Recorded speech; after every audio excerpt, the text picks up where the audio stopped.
Премиерот Никола Груевски денеска присуствуваше на пуштањето во употреба на ново средно училиште во општина Шуто Оризари, а потоа ги посети доградените објекти во составот на основните училишта Браќа Рамис и Хамити 26 јули. Во последните неколку дена премиерот Груевски низ државата посети многу нови реконструирани образовни објекти, граденки, основни и средни училишта, како и спортски објекти во рамки на образовниот процес.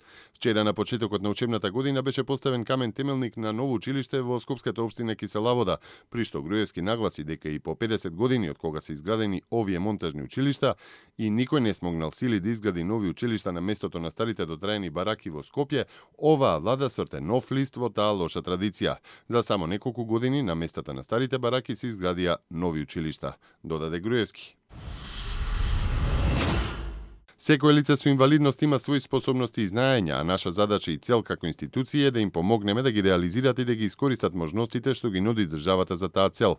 Токму во таа насока и овој нов проект на владата на Република Македонија, грант за самовработување на лицата со инвалидност, изјави министерот за труд и социјална политика Диме Спасов пред одржувањето на трибината за самовработување со грант за инвалиди.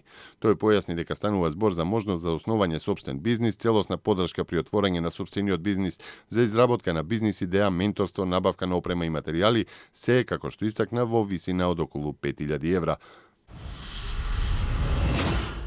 Европратеникот представедавач со делегацијата на Парламентарниот комитет за Република Македонија Алојс Петерле враќањето на опозицијата во Македонското собрание смета дека е суштински чекор кон политичка нормализација на земјата согласно договорот постигнат меѓу главните политички партии.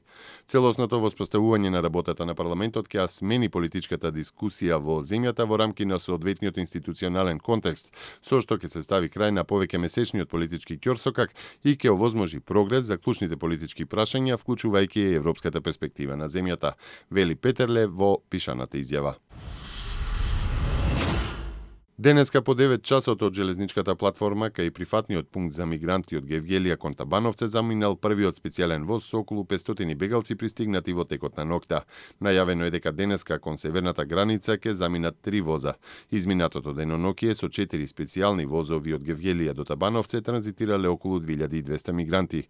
Проценките на УНХЦР велат дека вчера низ земјава транзитирале околу 3000 мигранти, затоа што покрај возовите од Гевгелија кон Табановце заминале уште десетина автобуси и исто толку такси возила. Бројот на возови и распоредот на нивното тргнување се утврдува според потребите на прифатниот камп.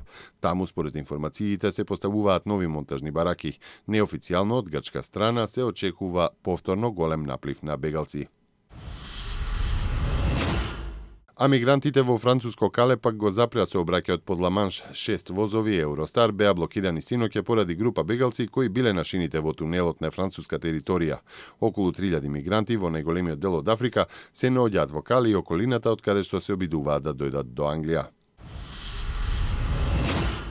Поранешниот грчки шеф на дипломатијата Теодорос Пангалос, новопечен пензионер, се жали дека е оштетен откако неговата пензија од 5900 евра била намалена на 1800.